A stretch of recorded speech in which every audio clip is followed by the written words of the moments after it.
For years, Officer Brett Carlin operated unchecked, brutal, arrogant, and shielded by a system that looked the other way. When he pulled over Nia Monroe on a quiet highway, he saw only a lone black woman, unarmed and outnumbered, easy to intimidate, easy to silence. But the officer didn't know who she was. Nia Monroe wasn't just a civilian. She was a former CIA operative. She'd traded the field for peace, but when Carlin escalated to violence, she didn't back down. She fought back, and it shattered everything he thought he controlled. Now, the system that protected him is cracking, and Nia's just getting started. Before we go any further, comment where in the world you are watching from, and make sure to subscribe. The sun had just sunk beneath the edge of the pines, casting the world in a soft wash of violet and orange, the kind of dusky light that made the road shimmer like polished obsidian. Nia Monroe drove with one hand resting lightly on the steering wheel, her posture relaxed, her eyes steady behind dark lashes. The hum of tires on asphalt filled the cabin of the silver sedan, a comforting rhythm that let her drift in thought. She wasn't in a hurry. There was no meeting to catch, no operative to brief, no shadows trailing her from foreign rooftops. Just the road, the trees, and the sigh of an evening settling in. It had been nearly 2 years since she'd turned in her CIA credentials, a quiet farewell wrapped in silence and a handshake that meant more than any ceremony. Since then, she'd traded classified files and covert missions for the mundane rhythms of civilian life, consulting when she had to, disappearing when she didn't. Her life now was unremarkable by design. But Nia had learned a long time ago that danger didn't always need to hide in back alleys or encrypted files. Sometimes it came in broad daylight. Sometimes it wore a badge. She slowed as she saw the flashing red and blue lights ahead. A single cruiser parked diagonally across a 2-lane country highway. Cones set out like breadcrumbs leading up to a routine check stop. The officer stood near the front of the car, illuminated by his own floodlight, a clipboard in one hand, his other resting on his hip. Nothing unusual. At least, not at first glance. Nia exhaled softly and eased her car to a stop behind the line of orange cones. Her fingers checked her glove compartment instinctively, locating her license and registration. She placed both on the dashboard where they were easy to see. Old habits always minimize risk. The officer approached with a practiced stride, deliberate but casual. Mid-40s, stocky build, close-cropped blonde hair, and a clean-shaven face that seemed almost too neat for the lines carved into it. He wore sunglasses even though the sun had already bowed out, and his smile didn't quite touch the corners of his mouth. "Evening, ma'am," he said, voice drawling just enough to sound familiar without feeling friendly. "You headed somewhere tonight?" "Home," Nia replied smoothly. "Just finished a day trip." "Nothing major." He nodded and glanced into the car, scanning the passenger seat, the floorboard, then back to her face. "Mind if I take a look inside?" Her brows lifted slightly. "Is there a reason for the search?" He flashed the smile again, this time with teeth. "Just routine. You'd be surprised what we find out here." "I'd be more surprised if you found probable cause," she said calmly, her voice free of heat, her tone even. The smile didn't fade, but something behind his eyes did. He tapped the roof of her car once with his clipboard and said, "Step out of the vehicle, please." Nia didn't move immediately. Her body didn't tense. Her face didn't betray a single thought. But inside, the alertness bloomed like a reflex. This wasn't protocol. And he wasn't just doing his job. There was something else, something performative in the way he moved. The way he looked at her, like he wanted her to challenge him, like he was waiting for it. "Am I being detained?" she asked, her hands still visible. "Step out of the car," he repeated, his voice lower now, losing the edge of politeness it never really wore well to begin with. "Or, I'll help you out." There was a pause, long enough to stretch the air between them tight. Nia gave a nod, slow and fluid, and unbuckled her seatbelt. She opened the door and stepped out, letting her hands rest lightly at her sides. She could feel the gravel crunch beneath her boots, the night air cooling against her face. She was taller than him by an inch. He didn't like that. He circled the car like a predator who'd already claimed the kill, peering through the windows, opening the passenger door without asking. He began rifling through her glove box, then moved to her tote bag on the floor. She watched as he unzipped it, fingers sliding over her things. Journal, water bottle, a small pouch of toiletries. Nia stepped forward. "There's nothing illegal in there," she said quietly. He didn't answer. He held up her lip balm, looked at it, then tossed it back like it offended him. "Lots of folks try to hide things in plain sight," he muttered. "And you always search without cause?" Her tone was still neutral, but firmer now. He turned then, fully facing her. "You got a problem, ma'am?" She met his eyes, steady and unblinking. "I have rights. That's not a problem. That's a fact." For a flicker of a second, she saw the smirk falter. He didn't expect that. Not from a woman like her. Not here. And as the light from the cruiser pulsed red-blue-red against the evening sky, Nia felt it. The subtle shift in air. The moment the game changed. She didn't know it yet, but the first domino had already fallen. The wind stirred gently through the trees along the shoulder of the highway, brushing dried leaves across the road like whispers too quiet to hear. Nia Monroe stood by the open driver's side door of her car, the cool evening air licking against her skin. Her movements remained calm, her breath steady, but beneath that composed surface, she was cataloging every shift in tone, every inch of body language from the man across from her. Officer Brett Carlin stepped closer, the gravel crunching under his boots. He stopped just short of her window, posture stiff, one hand resting near his utility belt. Not drawn, not aggressive, but settled in that practiced way some officers used when they wanted you to know who had the power in the moment. "License and registration," Carlin repeated, the clipped formality in his voice sharpening now, like the civility had been worn thin from use. Nia gave him a small nod and leaned back into the car. Her reach toward the glove compartment was smooth and measured, every part of her body language designed to de-escalate, not out of fear, but experience. She retrieved the documents and placed them on her palm, offering them to him wordlessly. Carlin took them without a thank you. His eyes scanned her license, flipping it back and forth like he was hoping it would reveal something incriminating. "You from around here?" he asked, head still bent over the ID, but his gaze flickering up at her in intervals. Nia answered evenly. "Visiting family.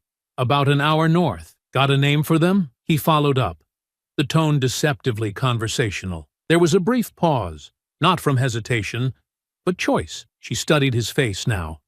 Deliberate, assessing. "Excuse me?" she asked, the faintest edge threading into her voice. "Your folks. Who you stayin' with?" Carlin replied, a hint of something performative in his delivery, something he wanted to look casual, but didn't land that way. "I wasn't aware that was required information for a routine check stop," Nia said plainly. "Not required," he replied, forcing a smile. "Just friendly conversation." She didn't return the smile. "I've provided my documents. I'd prefer to keep things straightforward." Carlin tilted his head slightly, like a dog that just heard an unfamiliar sound. The smile didn't leave his lips, but it no longer masked the disdain behind his eyes. "You seem awful cautious for someone who's got nothing to hide," he said. "And you seem awful persistent for someone who hasn't cited a single reason for stopping me," Nia replied, her voice still calm, but the words more pointed now. A long silence stretched between them. The sound of wind pressing through pine branches became the only noise between two people staring across an invisible battlefield. Then his hand shifted to rest on his belt, thumb looping behind the holster. "Step out of the vehicle," he said flatly. Her brows furrowed, just enough to show that she'd registered the command and the imbalance behind it. "You've already inspected the exterior. There's no probable cause to—" "I said out," Carlin snapped, this time with an undercurrent of finality that tasted like a challenge. Nia didn't blink. She exhaled slowly and stepped out, shutting the door gently behind her. Her boots pressed into the shoulder of the road, the silence between each footstep marked by the subtle tension of someone who knew the weight of an escalation coming before it even began. She stood upright, hands relaxed by her sides. "You mind explaining the cause for search?" she asked, her tone level. Carlin didn't answer. Instead, he moved past her, tugging open the passenger door without permission. The sound of the handle clicking echoed in the quiet dusk. He ducked down and leaned into the cabin, his flashlight beam sweeping across the front seat like he was looking for ghosts. "That's personal property," Nia said from behind him. "You sittin' on contraband, Miss Monroe?" he asked, not even turning around. "No," she replied firmly. "Then I guess there's no harm in me taking a peek," he said casually, though there was nothing casual about the way he started pulling items out of her bag. He lifted her tablet, held it up as if its clean black casing might reveal state secrets. "Looks fancy," he muttered, not asking, just assuming. "It's work," she answered plainly. "Workin' late?" he asked with a glance at her. She said nothing this time. There was nothing else to say that wouldn't feed into his game. He set the tablet aside and reached deeper, unzipping a pouch that held her toiletries. She could hear the rattle of items moving. Lip balm, travel-size hand lotion, a folded cloth napkin from a roadside cafe. He pulled the items apart like he was hunting for something illegal he could pretend to find. "Lots of folks try to hide things in plain sight," he mumbled, holding up her lip balm, then tossing it back into the pouch like it disgusted him. Then he reached for her wallet. He opened it without hesitation, flipping through cards, IDs, a few worn business slips, and finally, a folded photo. It was a soft image, her uncle with her niece on his shoulders, taken years ago in a park with sun pouring through the trees. Carlin stared at it a second too long, then dropped it back without a word. "Why are you doing this?" Nia asked quietly. Carlin turned to face her, brushing dust off his uniform like he'd just completed something important. "I don't like attitudes," he said, voice low. "I especially don't like it when someone gets twitchy about a simple search." "Is that what this is to you?" she asked. "Simple? You tell me," he said, stepping closer. She didn't step back. She didn't flinch. "You've crossed a line," she said calmly, the weight behind her words cutting sharper than volume ever could. Carlin's face hardened. "The only line I see is the one you're tiptoeing across. Think you're smarter than me?" "I think I know the law," she replied. He chuckled, just a short, bitter sound. "And I think you need to learn when to keep your mouth shut," he said. The finality in his tone wasn't just about her words. It was about her existence, her defiance, her refusal to be small. Behind them, the cruiser's lights continued to flash, washing the trees in blood-red pulses and flickers of blue. The woods were quiet, like they were holding their breath. Carlin turned and started walking away, muttering under his breath, "Stay right there." And she did, but in her mind, she was already preparing, because something had shifted in the air. And once a line like that was crossed, you didn't go back. Nia remained still, her feet planted beside her car, eyes tracking Officer Carlin's every movement. He was no longer pretending to maintain professionalism, no checklist in hand, no more glances at her license. Now he stood with his arms crossed over his chest, a posture meant to signal authority. But to her, it looked like a man puffed up with his own power and the security of a badge. He lingered there beside the cruiser, lit in flashes of red and blue, staring at her like a puzzle that refused to cooperate. She wasn't going to back down, but she also wasn't trying to ignite the situation any further. That part of her training had never left, learning when to speak, how to measure tone, how to de-escalate when things teetered toward violence. She could feel that tension now, creeping into her bones, coiling beneath the surface like a drawn wire. "Officer," she said evenly, keeping her voice measured and grounded, "you've searched the vehicle. You've seen my identification. I've complied with every request." Carlin didn't respond at first. He stood still for a beat too long, and then, with a low grunt of annoyance, He turned and began walking back toward her, not quickly, not aggressively, but with that deliberate pace that men like him used to let you know they believed they owned the ground between you. She didn't move. She watched him approach, her arms still relaxed at her sides, her posture open but firm. If there was a way to end this without blood, she intended to find it. "This is unnecessary," she continued, her voice calm and almost too quiet for the tension in the air. "Let's de-escalate this now. There's no reason for this to continue." Carlin stopped a few feet in front of her, folding his arms again, his eyes narrowing with something that felt far more dangerous than suspicion. It was something personal now, something rooted in the fact that she hadn't been afraid. "You're awfully smooth for someone who's hiding something," he said, his voice low, almost mocking. "I'm not hiding anything," she replied, "and I think you know that." He tilted his head slightly, studying her like he still couldn't decide what she was. A threat, a challenge, or just an irritation he hadn't shaken off yet. "No," he said slowly, "I don't know anything about you. That's what bothers me." Nia's jaw tightened, just a fraction, but her voice remained steady. "You're angry because I didn't let you intimidate me.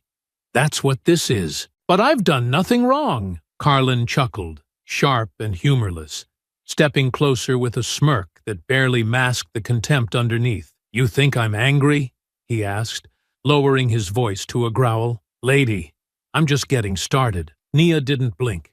She remained grounded, centered, her breath steady even as the storm continued to build in his posture, in the way his fingers twitched near his belt, in the way his smile had become a sneer. "I'm asking you to stop," she said, her voice quiet but not pleading. "I'm warning you." But warnings meant nothing to men like Carlin. He didn't stop. He leaned in even closer, his face now just inches from hers, his breath hot with the scent of cigarettes and ego. His presence was oppressive, a show of force disguised as proximity. "You want to lecture me about protocol?"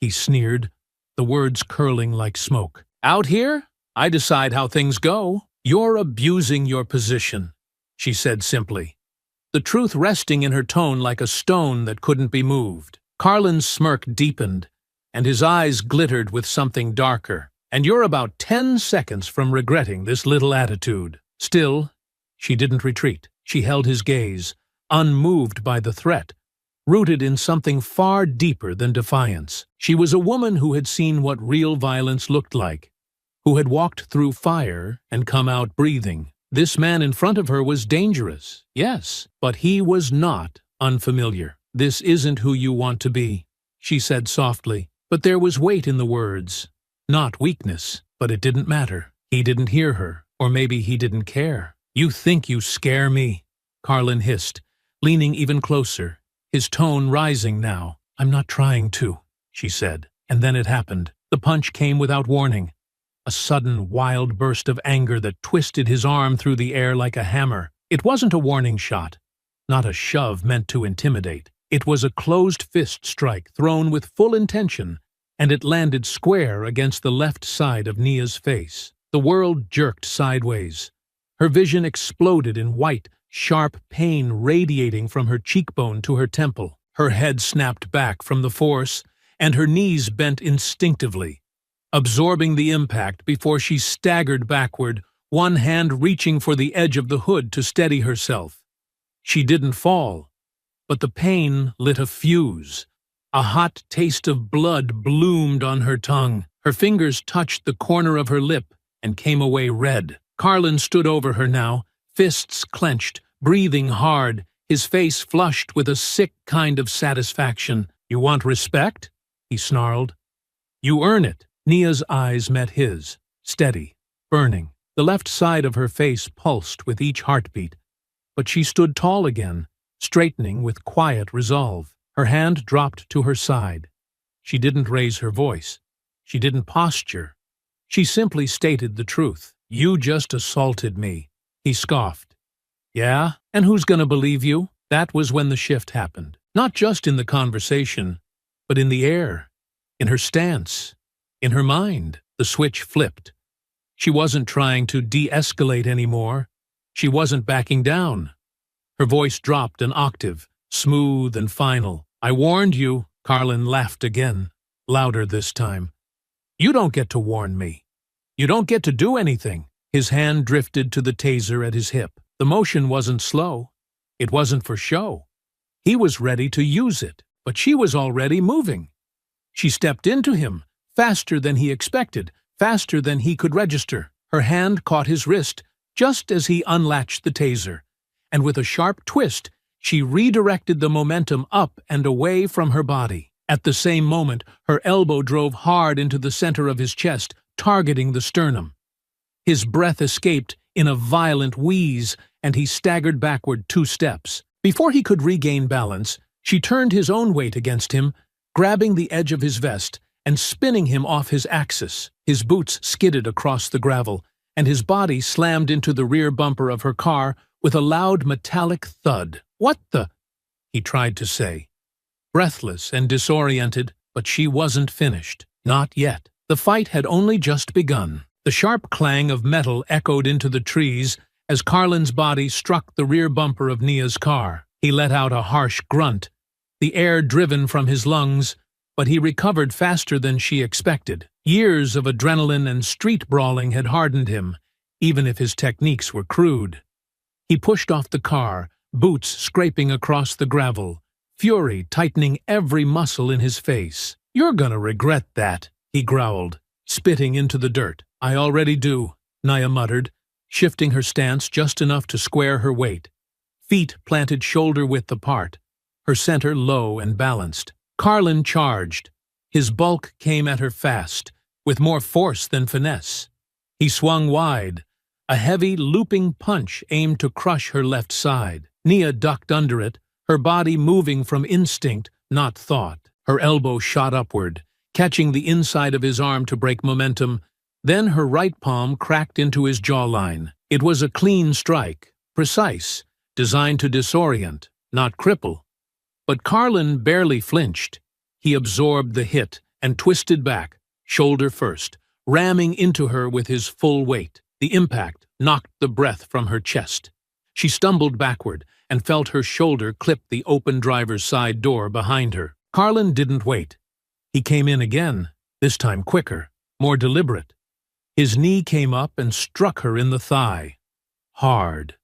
Pain radiated down her leg like a tremor, but she gritted her teeth and absorbed it. She caught his second punch with a forearm block, but the third one, a short, brutal jab, slipped through and landed square against her ribs. The breath hitched in her throat. He was stronger than she anticipated, fueled not just by size, but by anger.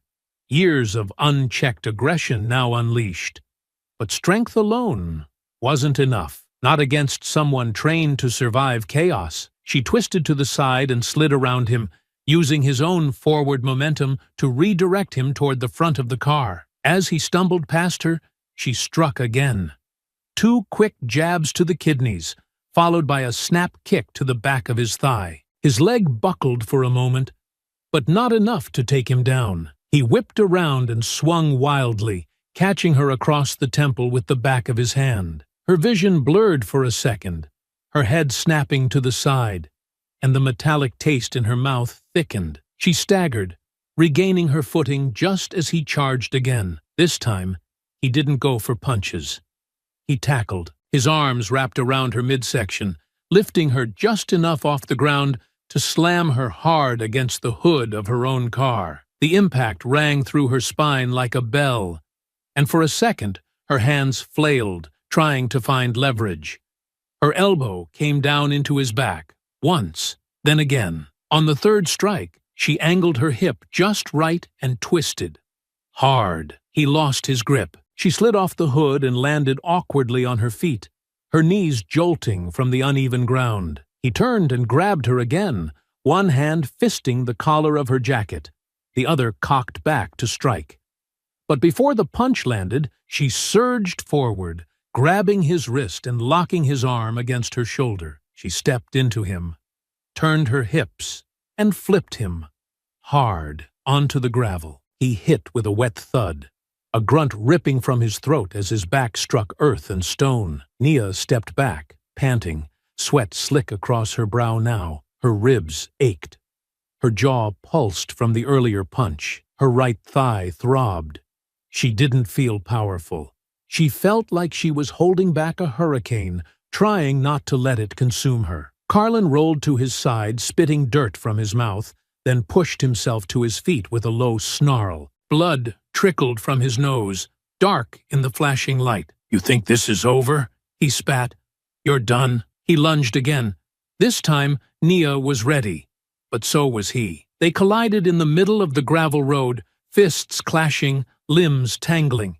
His punch grazed her shoulder, spinning her off balance. She retaliated with a hard jab to his neck, but he caught her arm mid-swing and yanked her forward, slamming his forehead into her face. Her nose exploded with pain, and she stumbled backward, stars blinking into her vision. Blood streamed down her lip now, warm and thick. Carlin came in for the kill, but pain sharpened her focus. It didn't weaken her. It anchored her.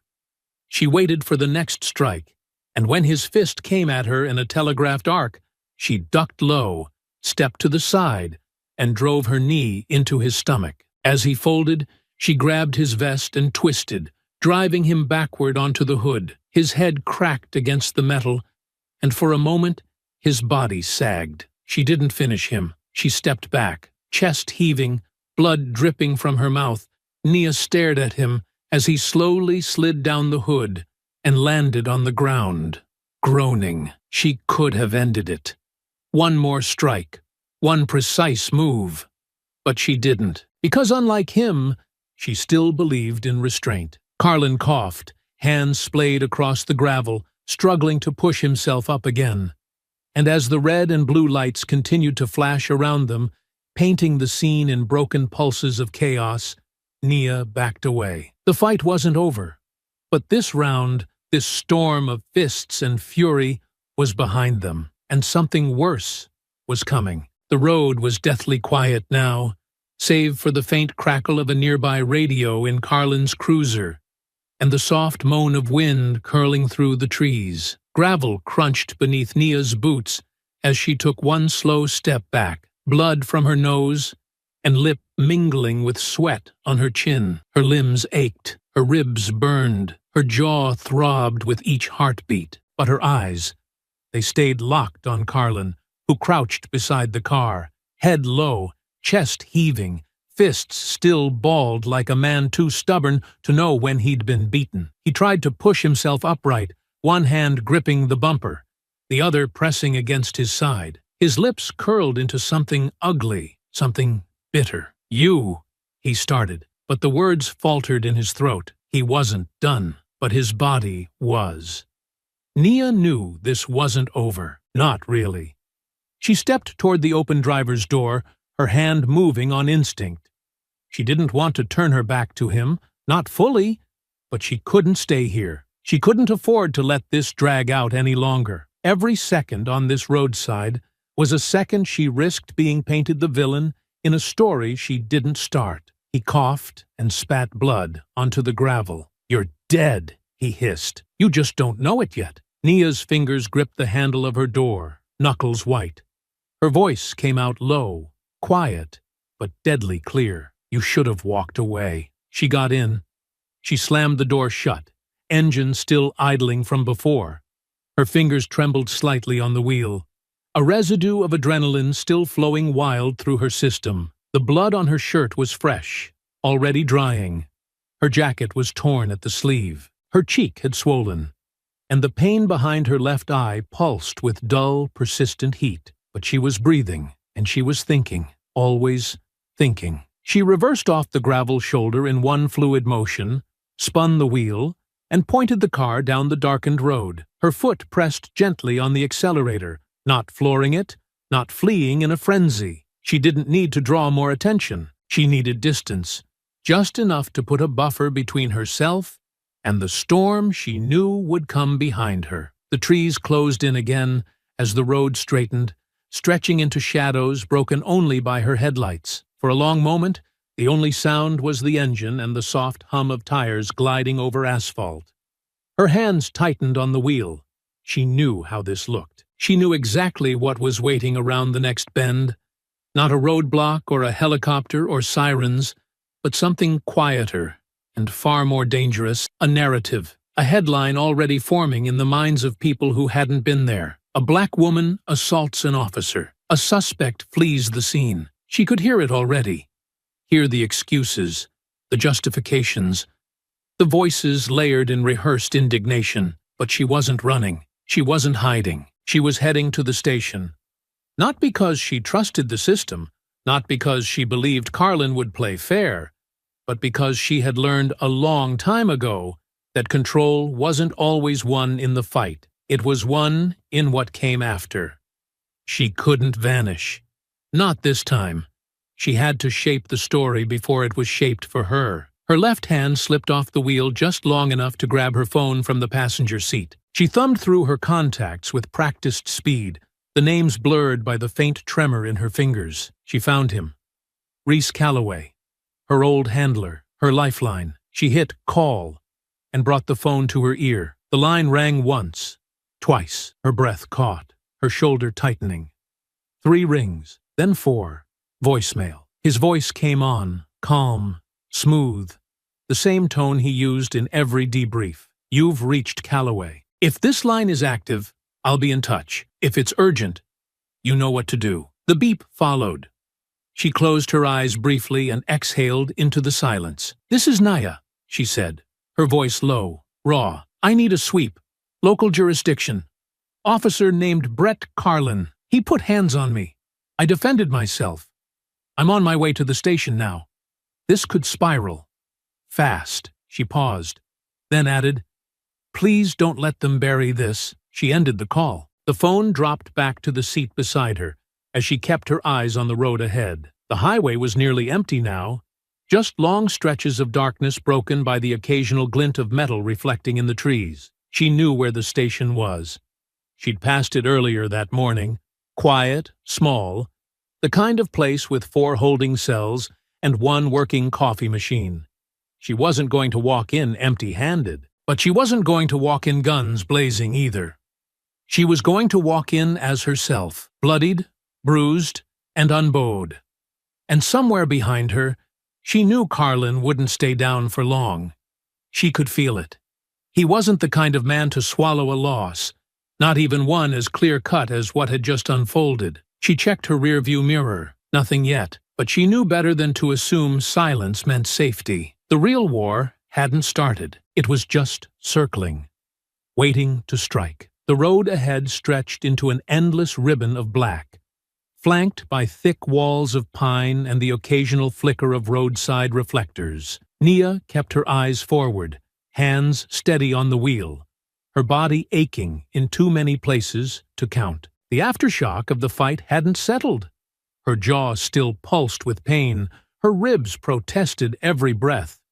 But her mind was locked in, razor sharp, focused on the only thing that mattered now, getting to the station before this got any worse. But worse had a way of finding you. A sudden glare erupted in her rearview mirror.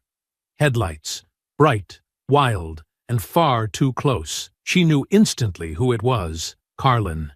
He hadn't stayed down, hadn't called it in, hadn't taken the loss. No, men like him didn't believe in losing, especially not to someone who didn't flinch. The cruiser's engine roared as it accelerated behind her, closing the distance with a predator's hunger. She tightened her grip on the wheel, eyes darting between the road and the mirror. There was no siren, no flashing lights, just him, coming, hard. She pressed the accelerator, coaxing her sedan to move faster, though it groaned in protest. It wasn't built for this. The tires skidded slightly as the road curved, but she handled the turn with precision, keeping to the shoulder just enough to give herself space, to keep her options open. Then came the first hit. Not enough to send her off the road, but enough to rattle the frame and jolt her teeth. The cruiser bumped her rear bumper, the sound of steel on steel shrieking through the quiet night. She gritted her teeth and kept steady, fighting the instinct to slam the brakes or veer. Another hit. This one harder. The back of her car jolted again, tires screaming against the pavement as she wrestled with the wheel. Her car fish-tailed briefly before regaining traction. Gravel sprayed from the shoulder as she swerved left to create space. He was pushing her, not trying to stop her, trying to punish her. She reached for her phone again, fumbling slightly with one hand as she drove. It lit up with the missed call screen, the voicemail indicator blinking back at her. No call back yet. No help coming. Another slam, this time into her side. The cruiser had surged forward, bumping the rear quarter panel and sending her car skidding toward the embankment. She fought to control it, turning into the skid, easing her weight to counterbalance. She recovered, barely. The trees rushed by in a blur as the road narrowed into a single-lane bridge. Up ahead, a small rise led into an open stretch. But the shoulder was gone. Just concrete rails and black water beyond. She couldn't afford a hit there. She downshifted, heart pounding now, the wheel vibrating under her grip. Her tires caught the incline, and she sped up, engine whining as the sedan lurched forward. Behind her, Carlin followed like a shadow, relentless, seething. Another bump. This time, she didn't wait. Nia tapped her brakes, just for a split second, just enough to throw off his timing. The cruiser surged too fast, overshooting her slightly. She jerked the wheel and swerved to the right, narrowly missing the railing as her tires bit into the edge of the pavement. Sparks flew as her front bumper grazed the side, but she was still moving. The bridge ended, opening back into a stretch of forest-lined road. She didn't slow down. Her mind raced alongside the engine, calculating every turn, every possible escape. Every route burned into memory from training that never truly left her. She needed somewhere with visibility, somewhere to level the playing field, because if he kept ramming her, if she lost control again, this wouldn't end in arrest. It would end in wreckage. Behind her, the cruiser fell back a few car lengths, then surged again. The rhythm was becoming clear now. He was trying to line up a perfect hit. Her fingers brushed against the central console where a small tactical flashlight rested. She grabbed it quickly and tossed it into the passenger seat. If he forced her off the road, she wouldn't go down unprepared. Another swerve. He was testing her now, feinting left, then right, then closing in again. Nia took a sharp right turn down a side road, tires shrieking, dust kicking up behind her in a plume. The cruiser followed seconds later, its lights disappearing momentarily into the cloud of gravel and dirt before roaring back into view. This road was narrower, less maintained. Patches of uneven asphalt and old potholes made speed dangerous, but she had no choice. She leaned forward, every muscle tense, scanning the bends ahead. A sudden jolt rocked the back of the car again, this time harder, more deliberate. She was losing ground. And Carlin wasn't holding back anymore. The tires howled beneath her as Nia took another bend too fast, the suspension groaning under the strain. Her hands moved fluidly over the wheel, guiding the sedan with practiced precision through the narrowing forest road. Tree limbs reached overhead like claws, their shadows slicing across the windshield in frantic patterns. Gravel spat behind her tires, and the whine of the engine grew shriller as she pushed the car to its limit. In the rearview mirror, the cruiser remained, a beast on her tail, relentless and seething, swallowing distance with every second. The headlights were steady now, unwavering, no longer probing or feinting. Carlin had locked in. He'd made up his mind. This wasn't a pursuit anymore. It was a hunt. Her chest rose and fell with ragged breath. Every bruise from the earlier fight now screamed in protest with each jerk of the wheel. Her left arm throbbed from the blunt force of the tackle against the hood. Her jaw ached. Her ribs stabbed with every inhale. But she kept going. Because stopping now wasn't surrender. It was suicide. She passed an old, rusted mailbox, barely visible in the dark, and then a crumbling fence overtaken by vines. There were no houses here, no lights, no cameras, just a forgotten stretch of road running through a pocket of nowhere. Her foot stayed heavy on the gas, but her eyes scanned ahead for anything. A turnoff, a field, a hill, any change in terrain she could use. But the road was straight now, and empty. Behind her, Carlin closed in again. The cruiser surged forward and rammed the back of her car with a deafening crunch of steel against steel. The jolt rocked her forward, her head snapping slightly as she fought to hold the wheel steady. Her rearview mirror tilted down from the impact, showing nothing but vibrating shadows. The second hit came harder. This time, it sent the back tires skidding sideways, pulling the car into a wild swerve. Her fingers clutched the wheel with both hands, and she yanked it into the slide, correcting the drift just in time to avoid a spin-out. Dust erupted from the shoulder as the sedan skidded close to the edge of the road. Another bump. No hesitation now. He was trying to finish it. Her heart pounded. "Come on," she whispered, urging the car forward, eyes locked ahead. The road was narrowing again, trees creeping in tight, brush and branches reaching across the shoulder. There would be nowhere to maneuver soon. And he knew it. The cruiser accelerated again, coming up alongside her.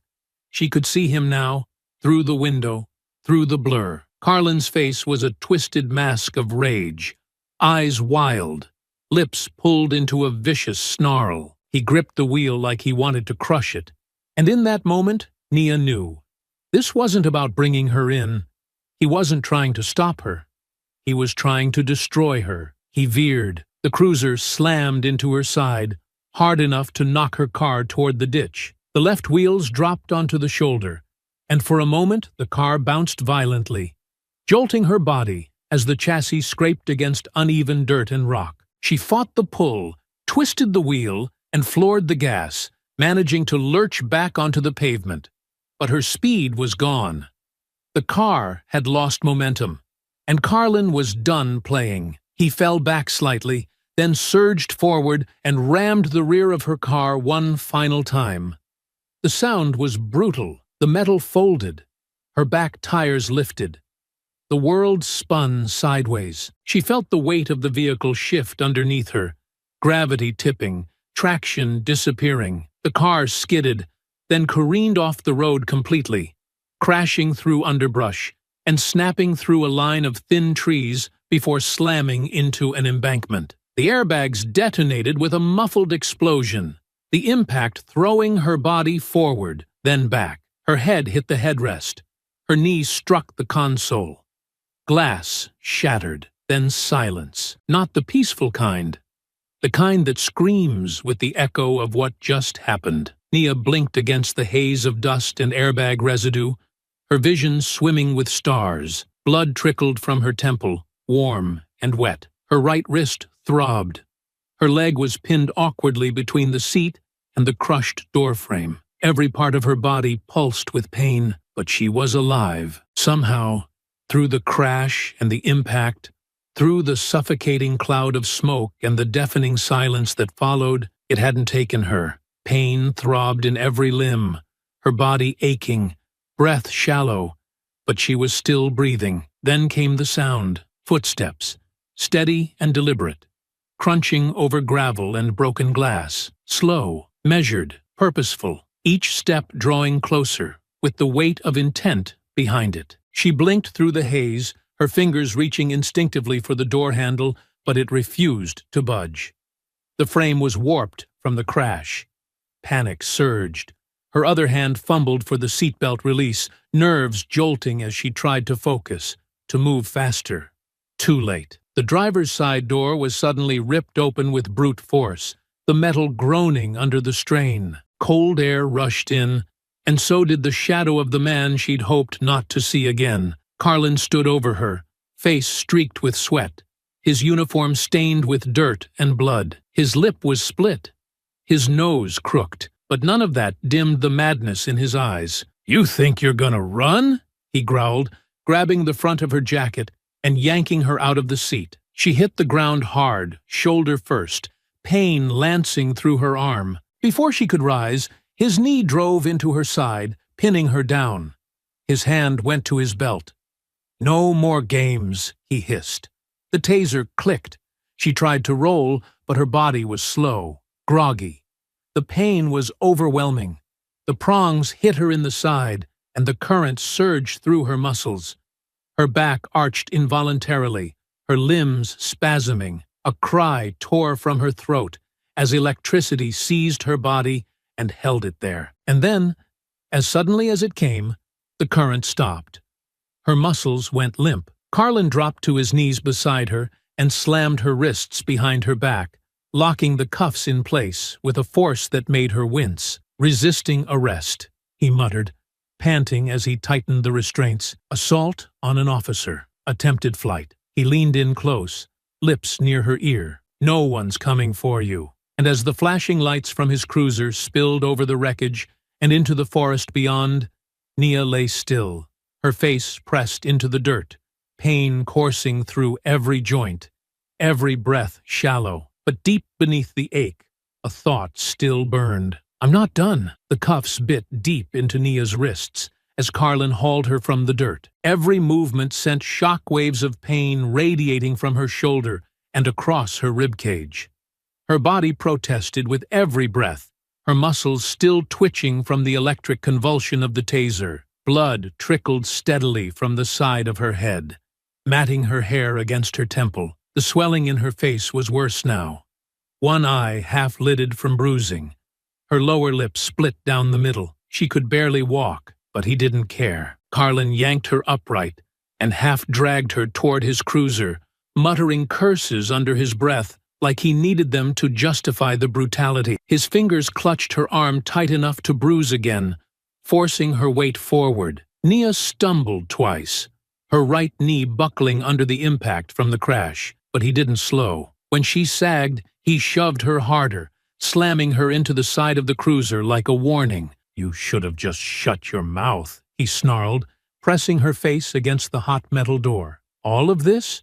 You brought it on yourself." She didn't answer. She had no breath left to waste. The sound of distant sirens pierced the stillness, drawing closer through the trees. Lights began to strobe between the trunks. Blue, red, blue again, spilling over branches and smoke and dust like a second reckoning arriving late. Back up. Carlin stepped back and adjusted his stance. Suddenly, all posture and control. He reached into his chest pocket, tapped his radio. "Requesting paramedics," he said into it, his voice suddenly steady and clean, as if none of what happened had been born from rage. "Suspect crashed her vehicle during pursuit. Minor injuries. In custody. Now." The gall of the lie almost made Nia laugh. If her ribs weren't grinding against one another, she might have. Two more cruisers pulled into the clearing near the wreck, tires cutting into the soil, headlights flaring through the dust. Uniformed officers stepped out, hands already on holsters, scanning the scene. "Right here!" Carlin called out, waving toward them like a hero in a made-for-TV moment. They approached, eyes falling on Nia, slumped against the side of the cruiser, blood smeared down her cheek and collar, arms locked behind her in bruised and twisted angles. One officer, tall and thick-necked with a permanent scowl, gestured at her. She, the driver, resisted arrest. "Assaulted me," Carlin said, voice clipped, detached. "Had to subdue her with the taser after she totaled her vehicle." The second officer raised an eyebrow at the scene, lips pressing into a frown. "She'd do all that?" Carlin didn't blink, wouldn't listen. "Attacked me at the checkpoint earlier, fled the scene, endangered civilians with a high-speed chase. This one's dangerous." She knew what she was doing. The word dangerous hung in the air like a knife. They always used that word. The scowl-faced officer stepped closer, circling her like she was an animal they weren't sure had stopped biting. He bent slightly to peer at her face, then turned back to Carlin. "She needs medical. She'll get it when we get her processed," Carlin said flatly. "We've got protocol." Nia said nothing. She knew exactly what that meant. Medical meant waiting until booking. Booking meant sitting in a chair for hours, handcuffed, bleeding, while they filled out paperwork and called it justice. The officer shrugged. "You the arresting officer." "I am." He stepped aside. Carlin opened the rear door of the cruiser and grabbed her arm again. When she winced, he tightened his grip. "Get in." She tried to move on her own, tried to keep even a sliver of control. But her knee gave out again. Her body had taken too much. The crash, the taser, the fists. Her limbs simply refused. He shoved her. She hit the back seat hard, knees banging against the edge, shoulders collapsing against vinyl. The cuffs dug deeper. She bit back a cry as her body crumpled awkwardly, legs twisted beneath her, ribs catching fire. The door slammed shut. She lay in the back seat, breath ragged, vision swimming, the sour tang of blood in her throat. Her cheek pressed against the cool plastic divider. A tear rolled down the side of her face. Not from fear, from fury. Outside, the other officers milled around, surveying the wreck, collecting nothing. No photos, no questions, no curiosity. Just routine. Just nods and protocol. Carlin's voice rose above the others, loud, official, full of clipped answers. He was shaping the story already. She was just the suspect, not a victim, not a woman assaulted on the side of a highway. Just another name for the paperwork. The cruiser jolted as Carlin got in the front, shut his door, and started the engine. The other officers began clearing out behind them, one by one. He glanced at her once through the rearview mirror. Expression unreadable. "You should have kept driving," he muttered. "Could have saved us both the trouble." Nia didn't answer. She couldn't. Her body was a map of injuries now. Nothing fatal, but everything sharp, aching, raw. Her right wrist throbbed where the cuff had crushed the bone against the seat. Her ribs were likely cracked. The ringing in her ear hadn't stopped since the taser hit her spine.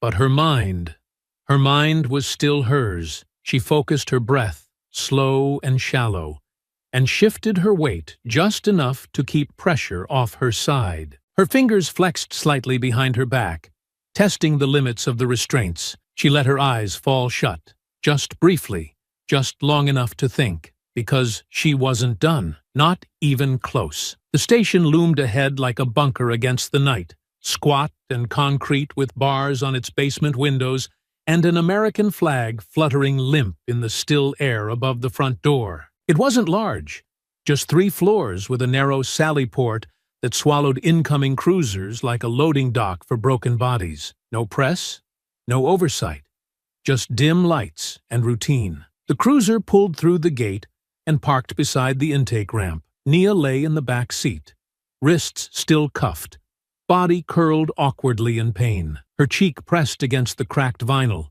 her breath shallow, every inch of her radiating with bruised heat. Her vision swam as the cruiser rolled to a stop. The door opened. "Let's go," Carlin said, grabbing her by the arm. He didn't ease her out. He pulled, hard, and her legs scrambled for purchase on the concrete. When she staggered, he let her fall, face first into the metal lip of the garage floor. Gasps echoed behind him, but none of them reached to help. "You're pathetic," he muttered, hauling her upright again. He walked her through the intake doors, her head bowed slightly, blood trailing from her nose and lip. Her jacket was torn. Her clothes were dirty and damp from sweat and blood. One of her shoes had come half loose during the crash, and now hung by the heel. As they passed the front desk, 2 officers looked up from their takeout containers. One, a heavy-set man with a wispy mustache, snorted through his straw. "That her? The one who clocked Carlin?" The other grinned. "Looks like the suspect lost round 2. Carlin laughed. Too loud, too eager. "She gave me trouble, yeah," he said, shoving her forward toward the booking door. "Didn't want to be searched. Next thing I know, she's throwing fists. She's not much to look at now," the first one added, tilting his head as he took in the bruising along her cheek, and the blood still dried into her collar. "That face is gonna be in the report?" "Self-inflicted," Carlin said smoothly. "Ran from the scene. Wrecked her car. Lucky she's still breathing." Nia said nothing. She didn't react. She saved her breath, let the words pass over her like water over stone. She had nothing to give them. Not confusion, not fury. Just silence. The intake officer barely looked at her. Her photo was taken. Flash bright against swollen eyes and split lips. She didn't flinch. Her fingerprints were pressed onto cold glass. One finger at a time. Then the cuffs were removed, and her hands screamed in protest as the blood returned to her wrists. She didn't wince. "Name?" the intake clerk asked. She lifted her eyes just slightly. Blood crusted in the lashes. "You have it." Carlin leaned in. "You can either answer now, or we add obstruction to the list." "I want my phone call," she said. Voice hoarse, dry from blood and impact. The clerk hesitated. Carlin stepped in. "She can call after processing. Let her cool off first." "I want my call," she repeated, louder this time. The weight of command behind her words rising like a long dormant instinct. The air shifted slightly. The officers looked at each other, unsure. One of them, an older man near the wall with graying stubble and tired eyes, spoke up. "Let her call. It's her right." Carlin scoffed, but stepped back. They led her to the holding room, a bare cell with a bolted-down phone on the wall and a steel bench coated in years of rust and grime. She limped inside and sat slowly, every movement deliberate, controlled, hiding the scream beneath her ribs. They didn't leave her alone. Not completely. One officer stood just outside the bars, arms crossed, watching her with mild interest. But she didn't care. She only needed 30 seconds. She picked up the phone, pressed the dial pad with trembling fingers, and waited. One ring, two. Then the voice she'd been waiting for. "You've reached Calloway." She didn't blink, didn't hesitate. "Red Window," she said quietly. The silence on the line shifted. A breath. Then, understood. She hung up. The officer at the door raised an eyebrow. "That it?" She didn't answer. In a nondescript building 4 states away, Reese Calloway stood behind a desk scattered with satellite prints and tactical files. The moment he heard the phrase, "Red Window," he moved. There were no questions, no delay. He opened a drawer beneath the desk and withdrew a sealed folder marked "Burn Notice Override." His fingers moved fast, flipping through coordinates, state agency rosters, encrypted phone numbers. He pressed a button on a secure landline. "This is Calloway. I'm initiating Protocol Echo 7, Level 2 retrieval. Operative is down, compromised. Law enforcement entanglement, hostile. Civilian front. I need a team in Georgia within the hour." On the other end, the voice responded with crisp certainty. "Names? Target. Monroe. Nia. Status. Bloodied, not broken. We don't leave her there." "Understood." Calloway hung up and pulled a black duffel from beneath the desk. Inside it, keys, satellite phones, flash drives, an old photograph of him and Nia in a city they never named. He zipped it shut and moved for the door. Back at the station, Nia leaned against the wall, eyes closed. Her body throbbed in protest. The pain hadn't lessened, but something beneath it had shifted. She'd placed her call. Now the clock had started ticking, and when Reese came knocking, no one in this building would be ready. The early morning hours crept into the station unnoticed, slow and unhurried, the kind of hour when fatigue dulled sharp instincts and silence settled like dust over tired minds. The fluorescent lights buzzed faintly above cracked tile and scuffed boots. In the holding corridor, everything felt still, until it didn't. The front door opened with no announcement. No sirens, no flashing lights. Just the low squeak of hinges and the sharp click of polished shoes against linoleum. 2 men in charcoal suits stepped through the lobby, their stride deliberate, purposeful. They didn't flash badges. They didn't raise voices. They moved like they belonged, and no one stopped them. At the front desk, Officer Randall sat slouched with a cup of gas station coffee in one hand and a smear of powdered donut on his lip. He glanced up lazily until his eyes caught the credentials one of the men silently laid on the desk. A white envelope. No logo. No letterhead. Just a heavy paperweight presence. The taller man, eyes hidden behind narrow-framed glasses, leaned in. "We're here for the Monroe detainment." Randall blinked. She's She's still in holding. Arrested last night by Officer Carlin. Not anymore, the man said, sliding a second folder across the desk. That's a federal override. The other officer, shorter but broader, didn't speak. He stood a step behind, eyes scanning the hallway without moving his head. Every gesture was contained, calculated. The kind of men who made others uneasy without ever needing to explain why. Behind them, the glass door opened again. This time, it was Reese Calloway. No longer in the shadows of an ops center.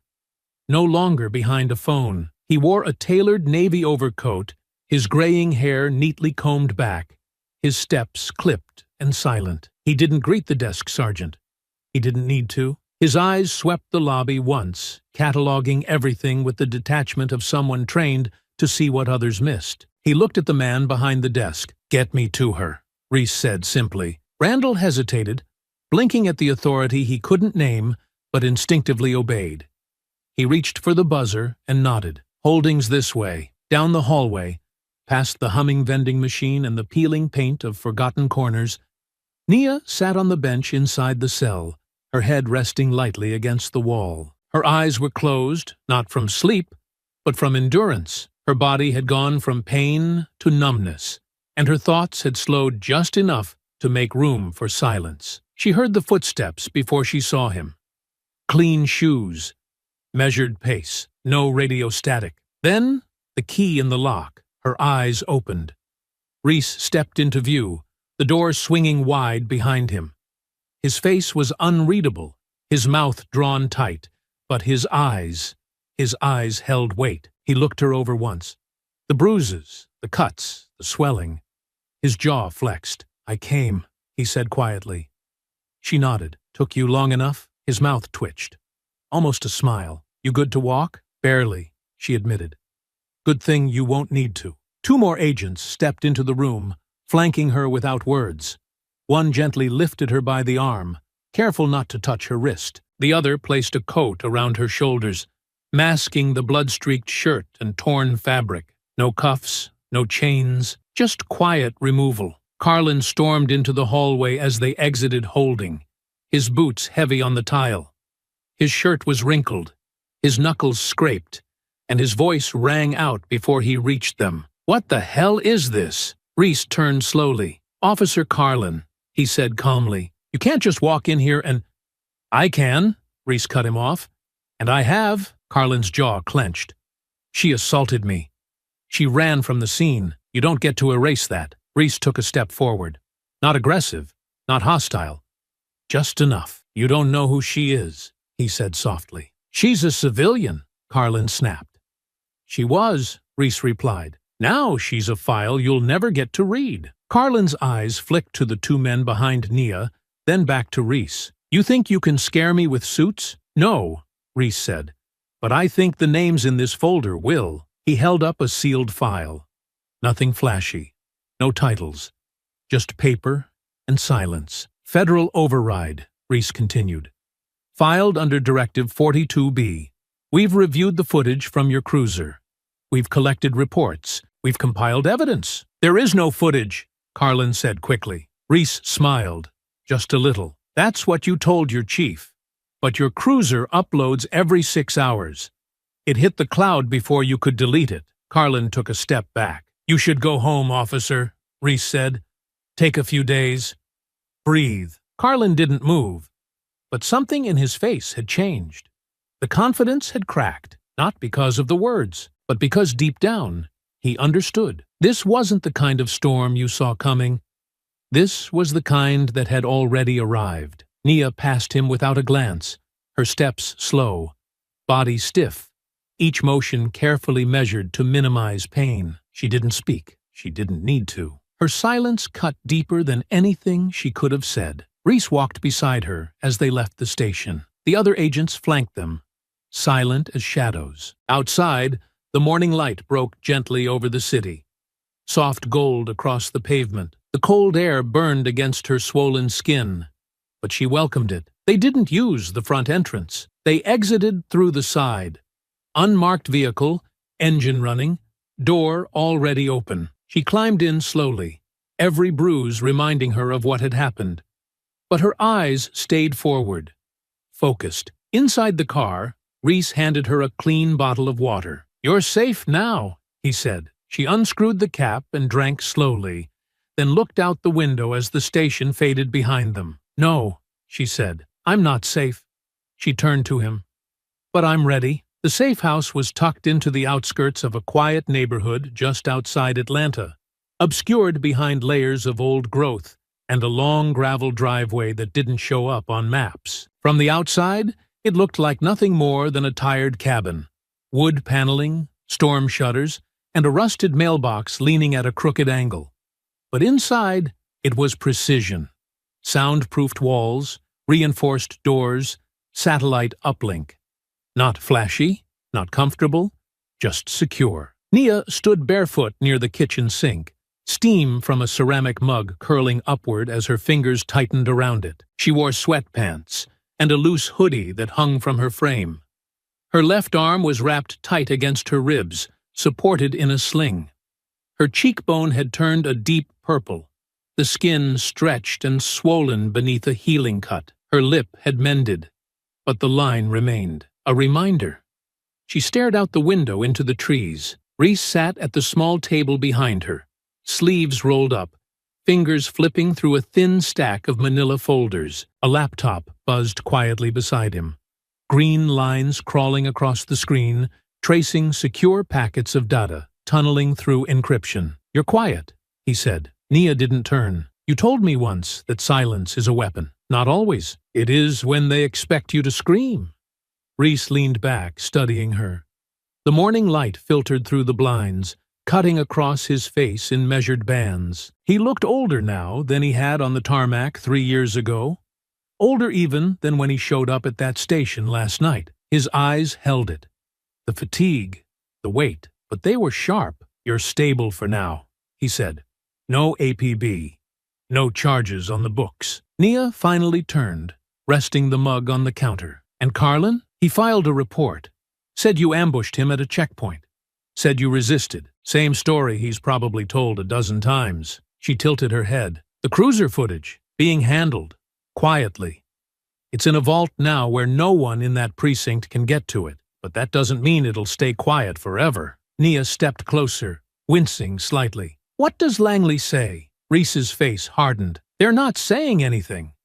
Officially, you're still out." She nodded, expecting it but still tasting the bitterness of abandonment. "So I'm on my own." "Not entirely." He pushed a folder toward her. "I can't get them to publicly endorse anything. No statements, no funding, no diplomatic shield, but I can give you this, and I can keep things out of the press, for now." She opened the folder. Inside, records, addresses, transfer memos, a web of names and numbers that connected dots she hadn't seen in years, civilian rosters, law enforcement logs, internal complaints, disciplinary reviews that never reached disciplinary action. "Carlin," she murmured, flipping through the pages. "He's been doing this for years." Reese nodded. "Always one report away from suspension. Always one witness short. His file's been padded by half the state's internal protection network. The union eats complaints before they leave the inbox." She paused at a memo near the back. "A handwritten letter from a woman in South Georgia, claims of unlawful search, bruises on her arms, missing property. No follow-up." "How far does this go?" she asked. Reese looked at her. "Far enough that you'll make enemies, not just in the precinct. The chief's office is tied to him. City council knows his name. Some of the judges, too. If you pull the thread, the whole patchwork starts to fray." Nia lowered the folder. "That's what I'm counting on." Reese sighed, rubbing his temples. "You're not in the field anymore, Nia. You're not protected by diplomatic immunity or federal status. If you get caught leaning on someone too hard, they'll bury you the same way they tried to bury you in that cruiser." "I'm not leaning," she said. "I'm pulling." Quietly, he gave her a look. Half frustration, half reluctant admiration. "That's what I was afraid of." She smiled, just barely. "You always said I was too stubborn to stay retired." Reese stood and walked over to a metal briefcase resting against the wall. He keyed in a code and opened it, revealing a tablet, a hard drive, and 2 burner phones. He placed them on the counter. Encrypted drive has everything we could pull without triggering red flags. Badge rosters, known associates, financials. One of the phone's routes through my private uplink. The other is clean. Use it once, then kill it. Nia picked up the tablet. Her fingers moved slow, still stiff from swelling, but the muscle memory returned immediately. She tapped through the interface, her eyes narrowing at the names. Some of these cops, same ones on Carlin's shift, same precinct, same night rotation. At least 3 have identical complaint patterns. One of them's his old academy roommate. Another's married to a records clerk. That's how they've kept reports from going anywhere. She tapped again, bringing up the station's org chart. And the chief? Reese nodded. Dana Coe, former patrol, promoted up the ladder fast. Took over internal affairs for 2 years, then straight to chief.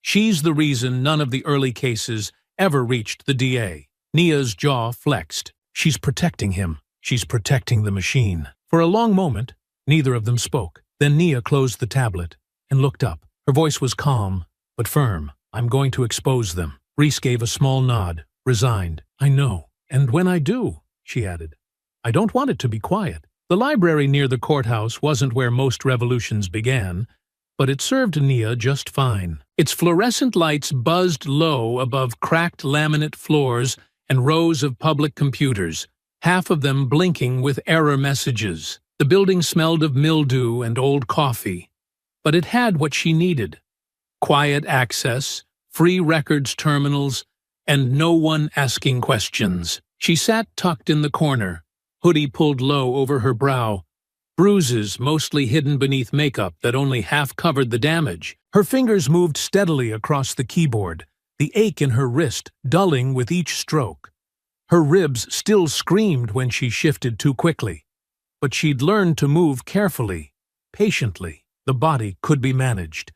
It was the data she needed now. On the screen in front of her, a chain of incident reports spanning 6 years, different names, different faces, but patterns always left shadows. Officer Brett Carlin appeared in more reports than most. Unlawful search, excessive force, suspect injuries labeled as accidental. Names like resisted and non-compliant were repeated like chants.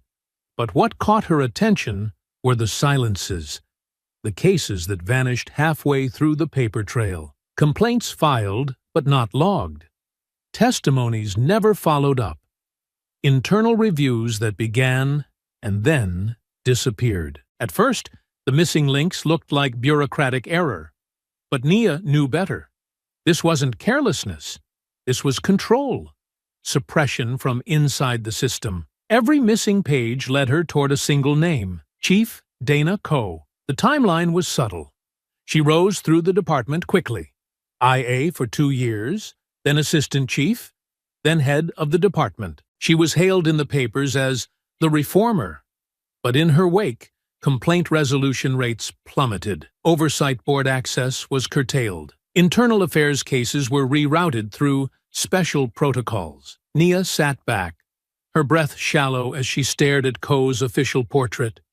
Clean, sharp, controlled, the image of law and order. But behind her eyes, Nia saw it now, the pattern of someone who didn't stop the corruption, but shaped it, smoothed it, sanitized it, just enough for headlines to swallow it whole. She leaned forward again, pulling up archived court records. 3 lawsuits filed by civilians against the department in the past 5 years, all dropped, all sealed under mediation clauses. One plaintiff had died 3 months later, hit by a car. No foul play, no evidence, just a closed door in the middle of a storm. She copied the file to the encrypted drive, unplugged it, and slipped it into her pocket. Then she moved. The precinct buzzed with the noise of a department too busy to notice what moved beneath its own floorboards. Phones rang. Radios crackled. Uniforms passed one another with coffee cups and half-written citations. On the second floor, Tucked between narcotics and traffic enforcement, sat the last office without a nameplate. Nia stood outside it, eyes scanning the frosted glass door. Internal affairs. Restricted access. She knocked once. The woman who opened the door looked like she hadn't slept in days.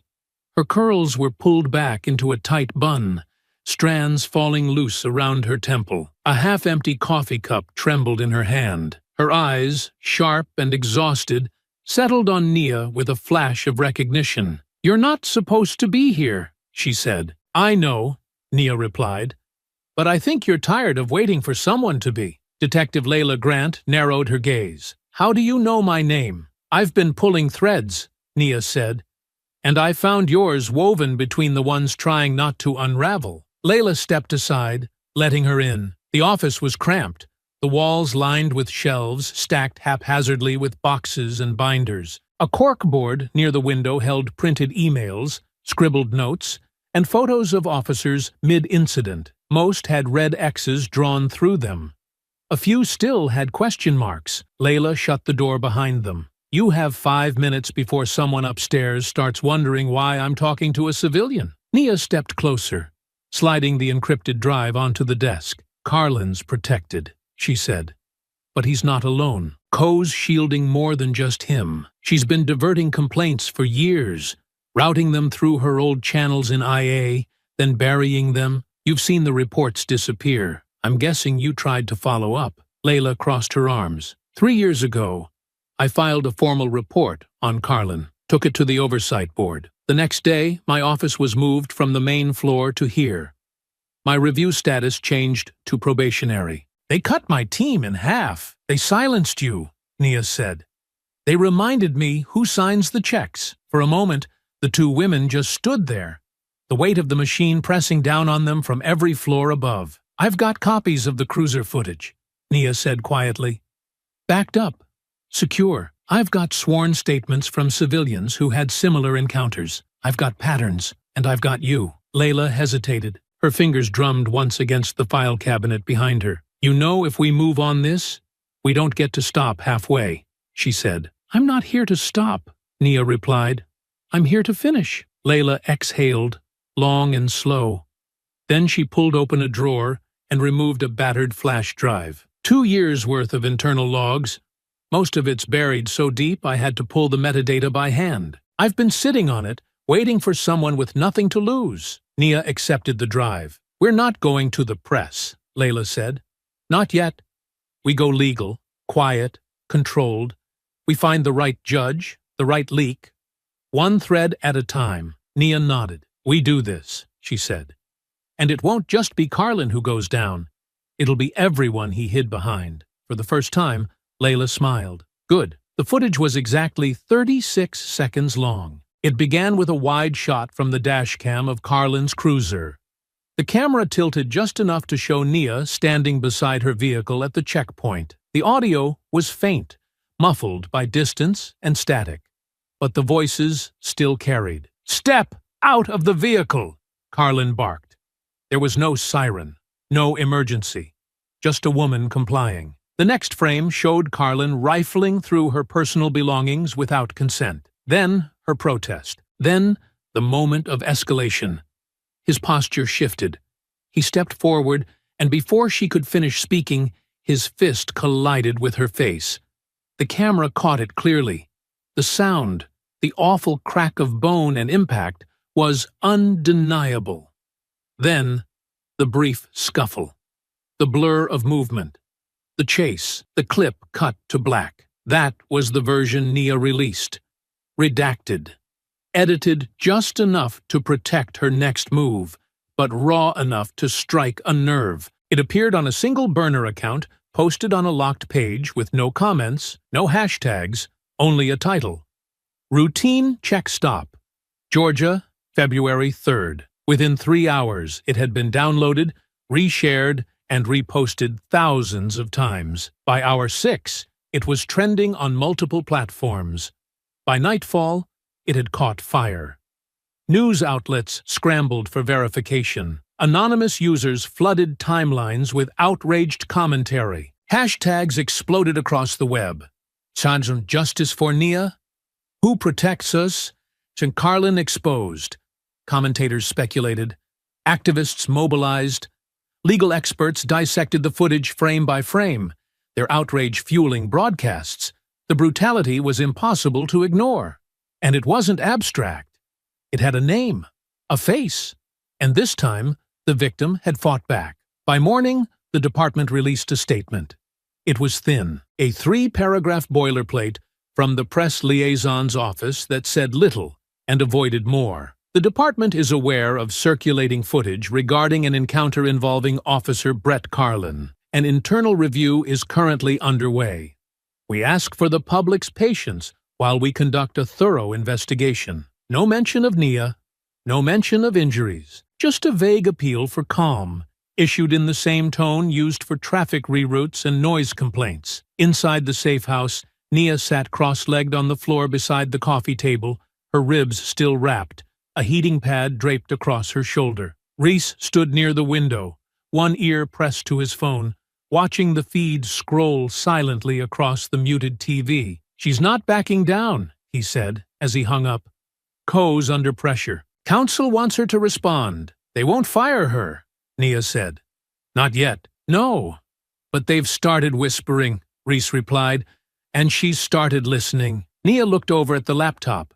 Dozens of tabs open, comment threads, breaking headlines, early legal analyses. "She hasn't denied anything," Nia said. "She's watching to see which way the wind's blowing." Reese crossed his arms. "Then let's give her a gust." Later that night, a second video surfaced. It came from an anonymous internal leak, shared with a known watchdog journalist in the city. This one showed Officer Carlin during an arrest 2 years prior. Body cam footage that had never made it to trial. The suspect was unarmed, face pressed into the pavement, screaming as Carlin pressed his knee into the back of his neck. The audio cut out halfway through, but the timestamp and badge overlay remained.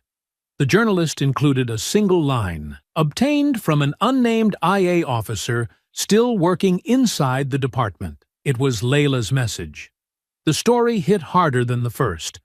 Now it wasn't just a brutal encounter, it was a pattern, a history, and someone inside was confirming it. Within hours, the city's Human Rights Council issued a demand for immediate review of Carlin's record. A civil rights attorney from Atlanta filed a class action motion to unseal complaints previously closed by Coe's office. The mayor's office went quiet. And Chief Dana Coe? She blinked first. She held a short press conference the following afternoon, flanked by department attorneys and a red-eyed communications aide. Her statement was rehearsed, carefully crafted. "We take these allegations seriously. Officer Carlin has been placed on administrative leave, pending a full investigation. Our department does not tolerate misconduct, and we remain committed to transparency and justice."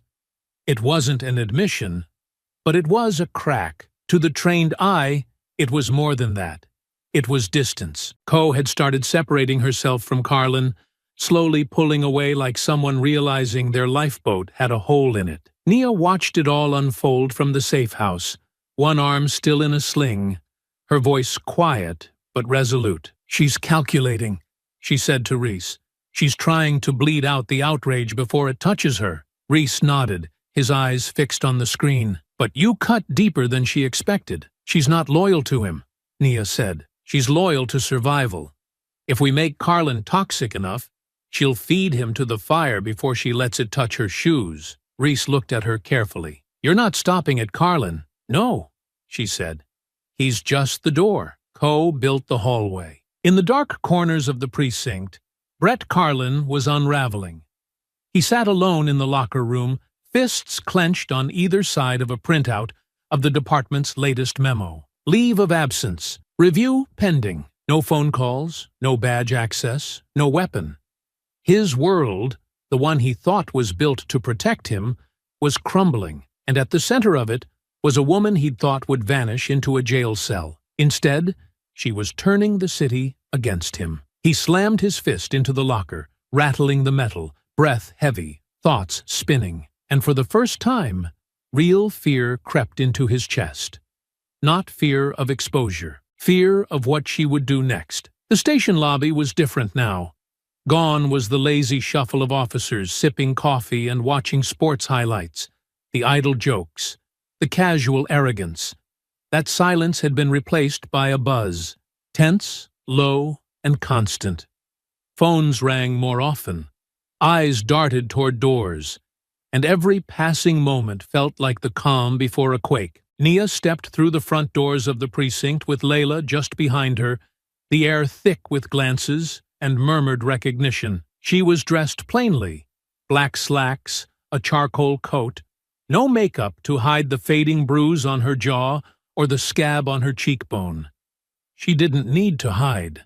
Not anymore. She walked with purpose, not speed, not aggression, but with weight in every step. Carlin was already inside, pacing like a caged animal outside the briefing room, a file clutched in one hand, his knuckles white from gripping too tightly. His uniform was rumpled, and his badge, suspended or not, was clipped defiantly to his chest. When he saw her, he froze. The air between them charged instantly, and the room seemed to hold its breath. Nia didn't flinch. She approached him with measured calm, stopping just short of his reach. Layla positioned herself beside her, chin high, a small flash drive in hand. Carlin sneered, lips curling. "You've got some nerve walking in here," he growled. "And you've got some explaining to do," she replied. "Lucky for you. We're recording this time." His eyes flicked toward the small crowd forming behind the desk, officers watching, some trying to look away, others leaning forward like a show had just begun. Nia opened a folder she carried and held up a printed timeline of complaints. Dates, names, badge numbers. Your pattern's not subtle. You were protected for years because people like Chief Coe kept you just far enough beneath the headlines. But you left a trail. Carlin laughed bitterly. You think a stack of papers changes anything?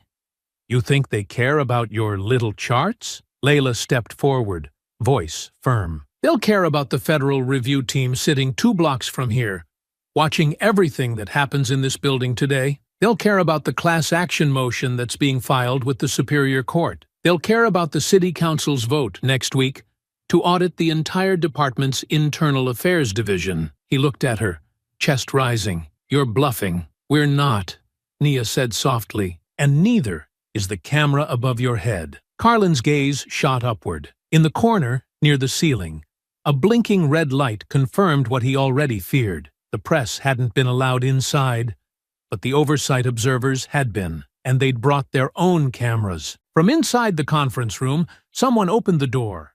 Chief Dana Coe stepped into view, flanked by 2 city legal advisors and a pair of uniformed officers with rigid posture. Her expression was unreadable, sculpted with precision, but Nia caught it. The first flicker of calculation behind her eyes as she saw the standoff unfolding. Ms. Monroe, Detective Grant, Coe said coolly. We've prepared a private conference room. No need for privacy, Layla interrupted. The record belongs to the people now. Coe hesitated. Just enough. She nodded once. Then, let's proceed. They began moving toward the conference room. The door held open, but Carlin didn't follow. Instead, he turned back to Nia, blocking her path. You think you're going to win, he muttered. But you don't belong here. You're nothing but a fake. Say it, Nia said, her voice low, unmoved. Say what you've wanted to say since the day you pulled me over. His face twisted, the mask slipping all at once. You people never learn, he spat. You think you're owed something. You think you can walk in here, parade your sob story, turn everyone into your little soldiers. Cameras clicked behind the glass wall. One of the oversight agents lifted a phone. A red light blinked. Keep going, Layla said. Let them see you. Carlin's voice rose. She attacked me. She fought me. She made it a war. You made it one, Nia replied, eyes never leaving his. And now everyone sees it for what it is. He stepped closer, his face blotchy with fury. You think I'm afraid of you? You think I'll just roll over because of a camera? Coe's voice cracked from behind him. Officer Carlin, that's enough. But he didn't stop. She's a disgrace, he bellowed, Turning now, voice echoing through the lobby. You're all cowards for letting her twist this into some witch hunt. She broke the law. She broke your cycle, Layla said. His jaw clenched so tightly it shook. You're done, Reese Calloway said, stepping from a side hallway, calm and measured. And you know it. Carlin froze. His eyes flicked between them. Nia, Layla, Reese, the camera lights, Coe's stillness, the officers watching from every wall. He was surrounded, not by weapons, but by truth. And that was something he'd never been trained to survive. Coe turned. Take him out of the building, now! Two officers moved, hesitating only slightly before grabbing Carlin by the arms. He resisted, his curses echoing down the hallway as he fought the inevitable. You're gonna regret this, Carlin shouted, his voice ragged with desperation. All of you! But the threat, once enough to rattle rooms and silence questions, now rang hollow. The force behind it had cracked. His voice, once commanding, now trembled beneath the weight of his own unraveling. He wasn't a man giving orders anymore. He was a man drowning, flailing against a tide he never expected to face, choking on the truth he'd tried so long to bury. The authority he once wore like armor had crumbled in full view of the cameras, the press, and his own department. Inside the conference room, the heavy door eased shut behind Nia with a soft but final thud. She moved calmly to the table, each step deliberate, each breath controlled. Across from her sat Chief Dana Coe, no longer cloaked in power or command, but exposed, cornered by the very system she had manipulated. Nia took her seat, not as a suspect, not as a casualty of departmental abuse, but as something far greater. She was a reckoning, a storm of truth that no spin or protocol could contain. The silence that settled between them wasn't tense or uncertain. It wasn't awkward. It was earned. The kind of silence that comes when justice is no longer a question, but a presence in the room. By the end of the week, the city's public records office was overwhelmed by the flood of requests pouring in from citizens and media alike. People wanted answers, clarity, and accountability.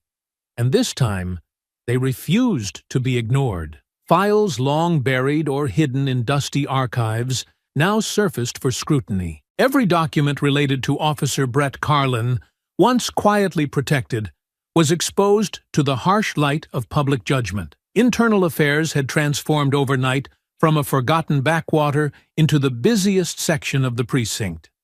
Detective Layla Grant led the charge, quietly gathering and organizing the testimonies of those who had been silenced for too long. Her days were filled with meetings behind closed doors and carefully compiled evidence that could no longer be brushed aside.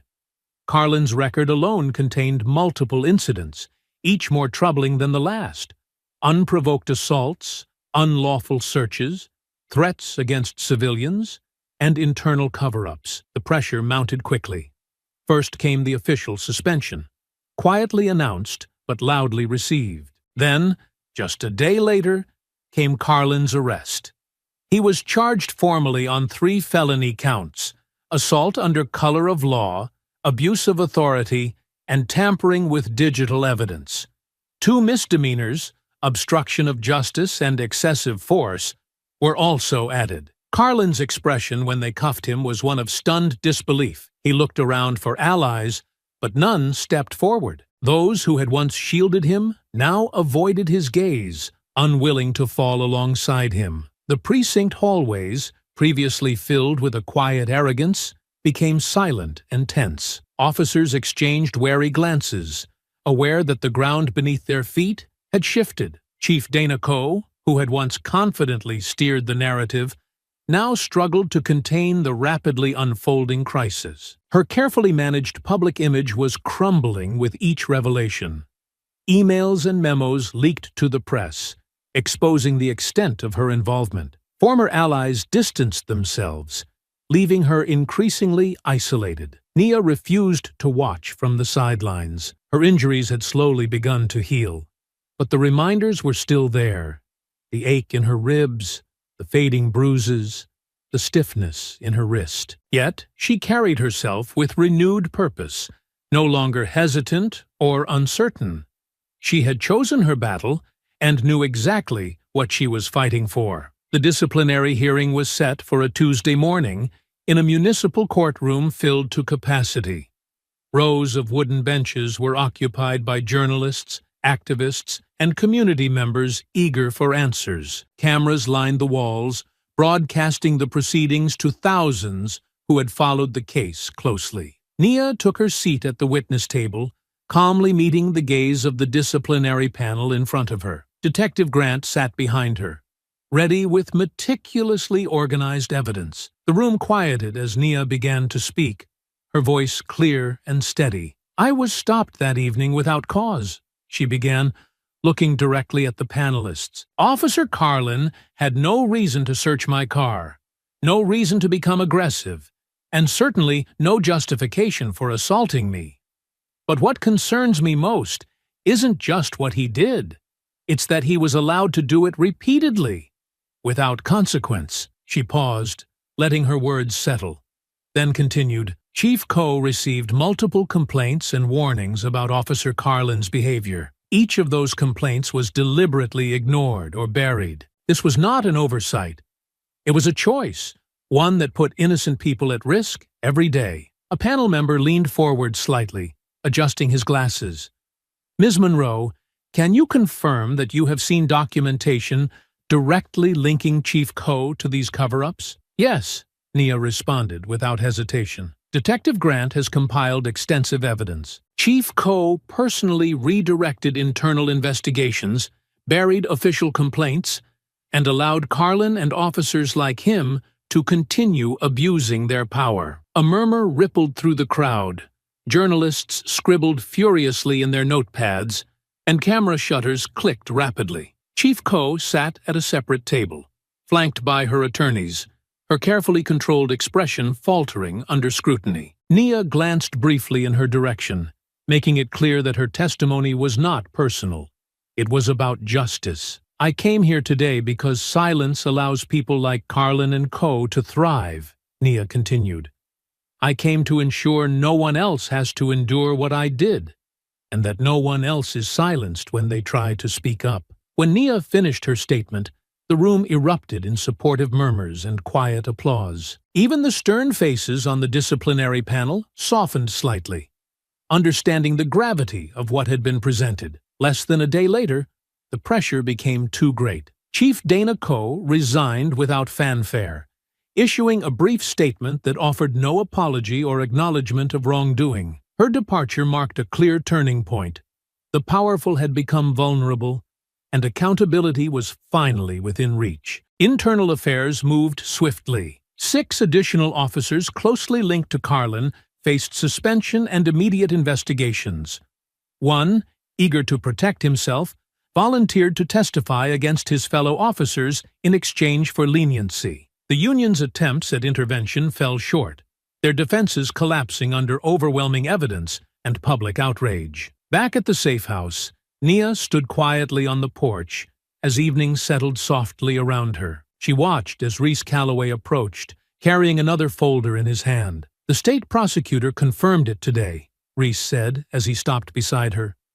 "Your testimony sealed Carlin's fate. No more hearings, just trial preparation now.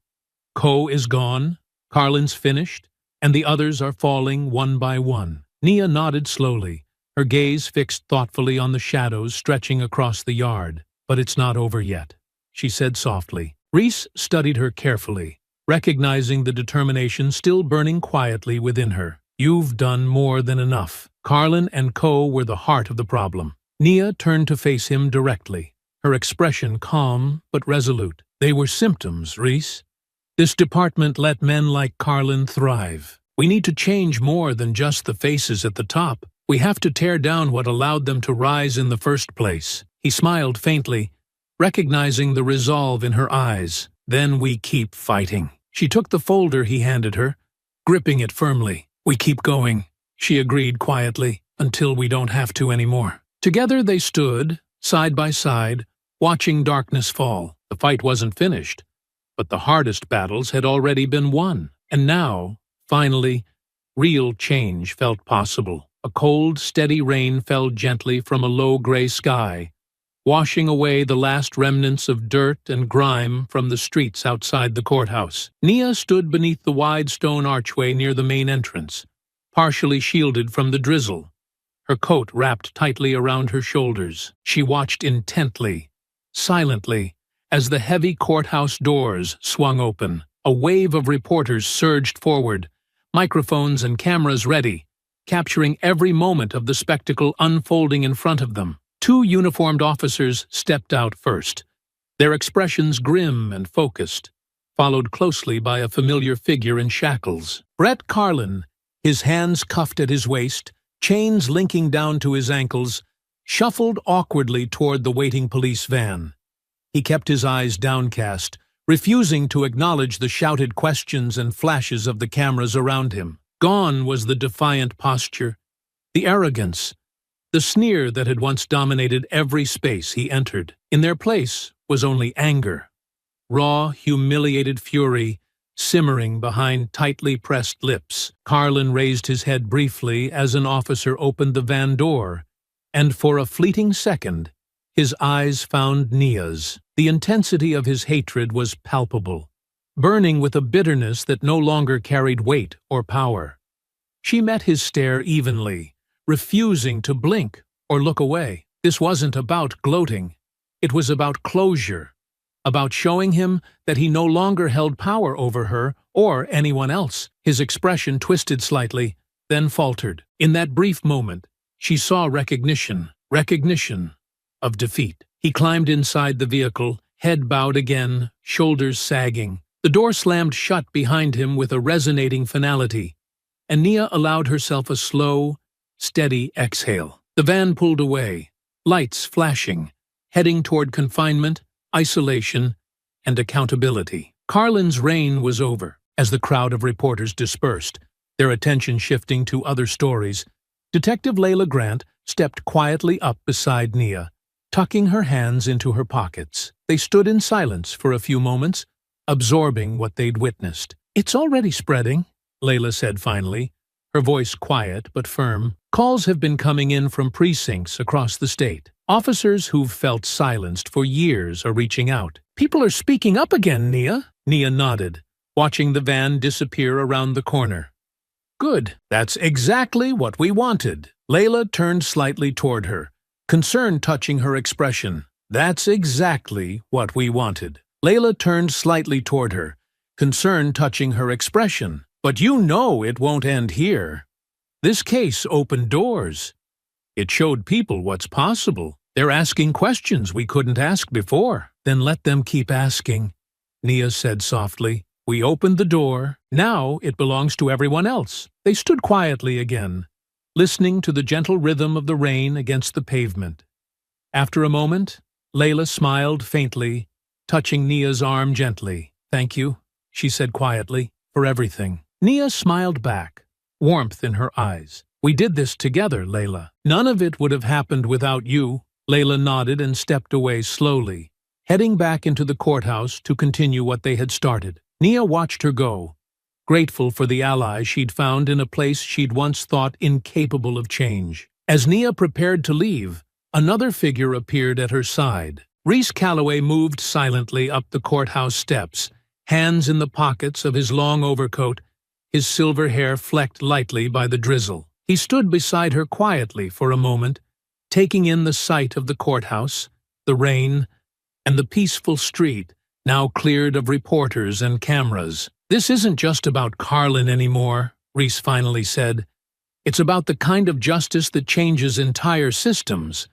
People have noticed you, Nia. They're listening." She turned to him, raising an eyebrow. "What are you offering?" Reese looked at her thoughtfully. "Come back. Join the oversight team officially. Help us fix it from the inside. You've proven you can make real change happen." Nia considered his words carefully, feeling the weight of everything they implied. After a moment, she gently shook her head. "I appreciate it, Reese. I really do. But the inside is exactly where these problems started. I think I can do more from outside, where no one controls the questions I ask or the answers I uncover?" Reese regarded her for a moment, then smiled warmly. "I expected you'd say that, but the offer stays open whenever you're ready." She reached out, gently touching his arm. "You saved me once," she said quietly. "When everyone else looked away, you believed me. I'll never forget that." "You saved yourself, Nia," he responded firmly.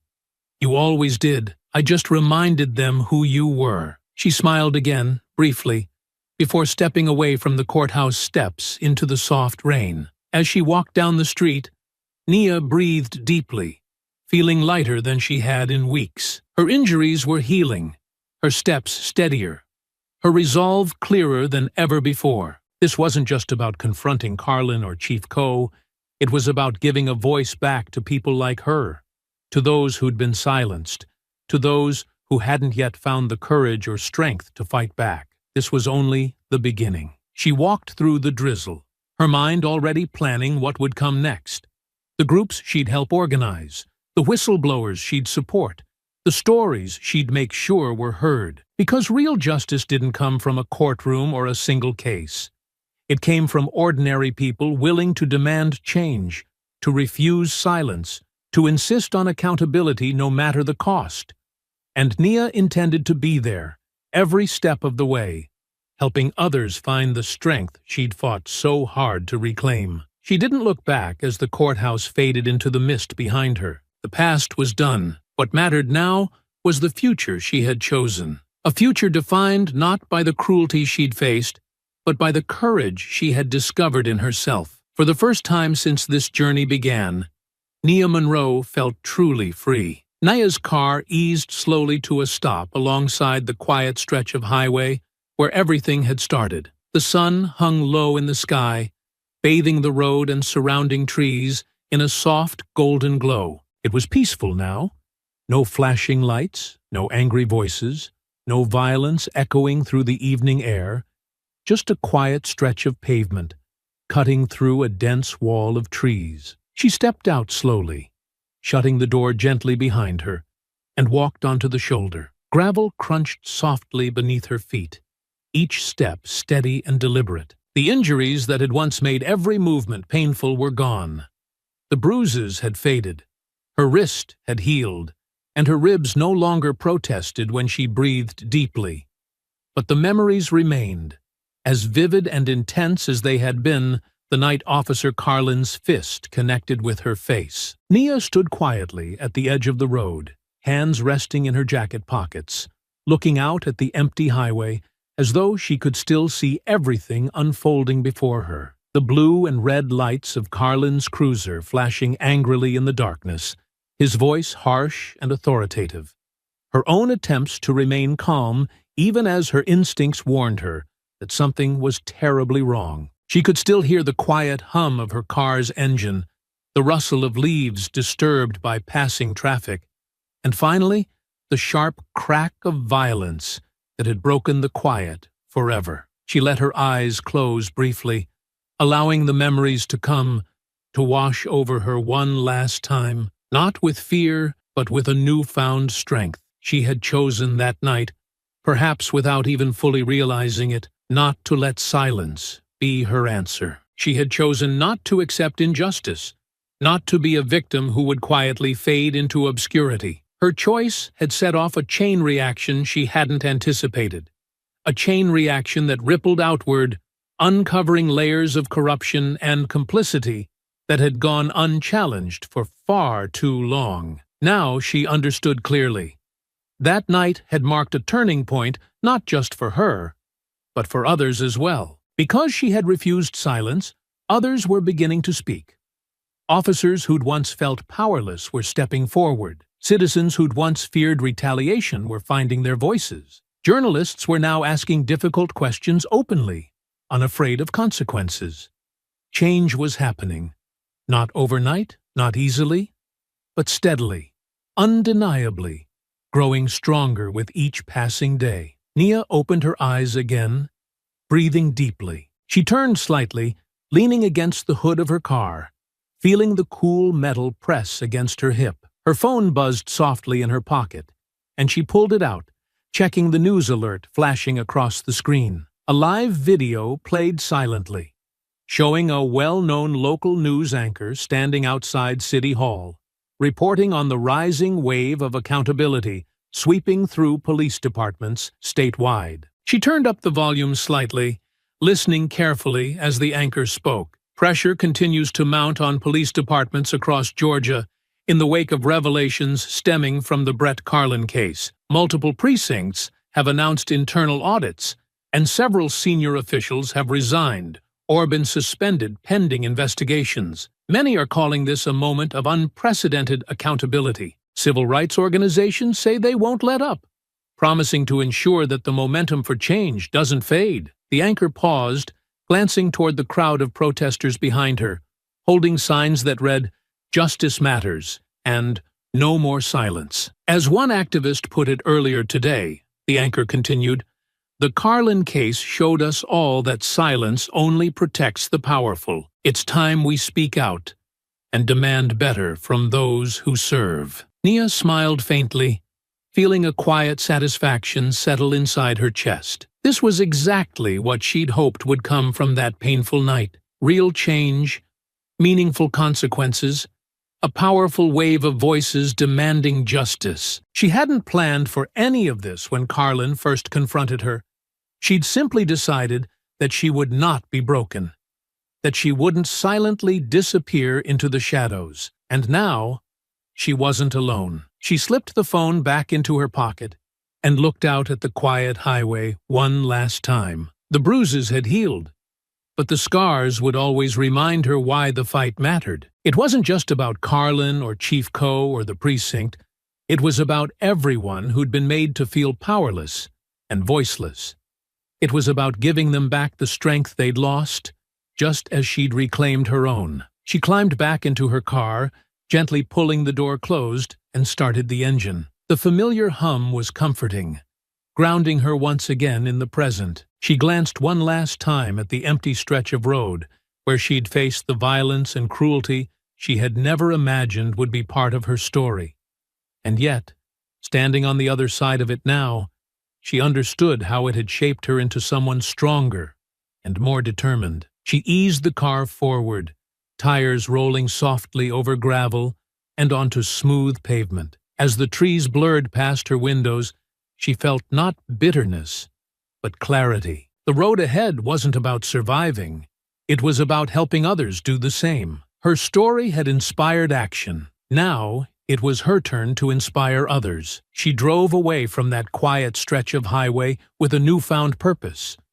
No longer the woman Officer Carlin had tried to silence, no longer the victim society might have expected her to be, but something stronger, a force for justice, for change, and for hope. The sun dipped below the horizon, and twilight settled over the road, gentle and calm. But inside her chest, Nia felt a spark that had been absent for too long. It was time now to move forward, toward the future she'd helped create.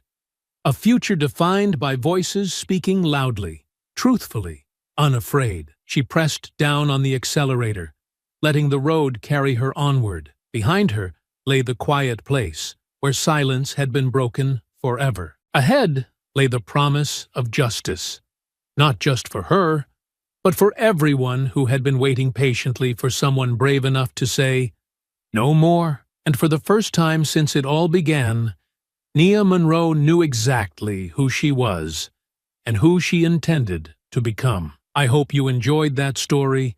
Please share it with your friends and subscribe so that you do not miss out on the next one. In the meantime, I have handpicked 2 stories for you that I think you will enjoy. Have a great day.